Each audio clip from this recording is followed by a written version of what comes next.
শাহী বৈঠকে মাঠে নামার নির্দেশ পেয়ে চেনা মেজাজে ধরা দিয়েছিলেন বঙ্গ বিজেপির দাপুটে নেতা দিলীপ ঘোষ। গত কয়েকদিন তার চোখে মুখে দেখা গিয়েছিল সেই পুরনো ডোন্ট কেয়ার ভাব। কিন্তু রবিবারই ভুল বদল। খড়গপুরে সাফ জানালেন ক্যামেরার সামনে কিছুই বলবেন না তিনি। কিন্তু কেন? শোনা যাচ্ছে শাহী নির্দেশে মুখে কুলু পেটেছেন দিলীপ ঘোষ। হাতে আর কয়েকটা মাস, ২৬-এর আগে দিলীপ কারিশমা উপেক্ষা করলে যে আদতে দলের ক্ষতি, ২৪-এর ভরাডুবি দেখেই তা বুঝে গিয়েছে বিজেপির শীর্ষ নেতৃত্ব। সেই কারণেই আসরে নেমে দিলীপের মান ভঞ্জন করেছেন খোদ স্বরাষ্ট্রমন্ত্রী অমিত শাহ। বুঝিয়ে দিয়েছেন নিজেদের দ্বন্দ্বের জেরে ২৬-এ কোনো ভরাডুবি বরদাস্ত করা হবে না।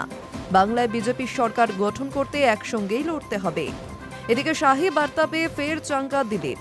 গত বৃহস্পতিবার থেকেই চেনা মুডে তিনি।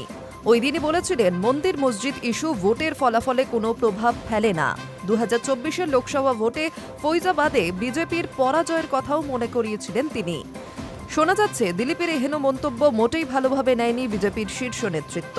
সূত্রের খবর, দিলীপ ঘোষ কোথায় কি বলছেন তার সবটাই জানেন অমিত শাহ। তিনি বিষয়টা ভালো চোখে দেখছেন না, তা রাজ্য বিজেপির সভাপতি শ্রমিক ভট্টাচার্যকে জানিয়েছেন তিনি। পাশাপাশি দিলীপকে মুখ বন্ধ করতেও বলেছেন। সম্ভবত সেই কারণেই মুখ বন্ধ দাবাং নেতার। এই প্রসঙ্গে প্রশ্ন করা হলে দিলীপ ঘোষ জানিয়েছেন, পার্টি যা বলবে সেটাই সর্বোপরি। যা নীতি নির্ধারক তারাই পরামর্শ দেবেন। আমি পার্টির বাইরে নই। আমি যবে থেকে রাজনীতি করছি প্রেস মিডিয়ার সঙ্গে কথা বলি, আমি আমার বক্তব্য বলি। পার্টির কিছু বক্তব্য থাকে, সেই বিষয়েও পার্টির মুখপাত্র বলেন। স্থানীয় ঘটনা বা বিশেষ পরিস্থিতি নিয়ে আমি মিডিয়ায় আলোচনা করি। দলের স্ট্র্যাটেজি বা পরিকল্পনা নিয়ে দলের কে মুখ খুলবে সেটা দল আগে থেকেই ঠিক করে নিয়েছে। High news network.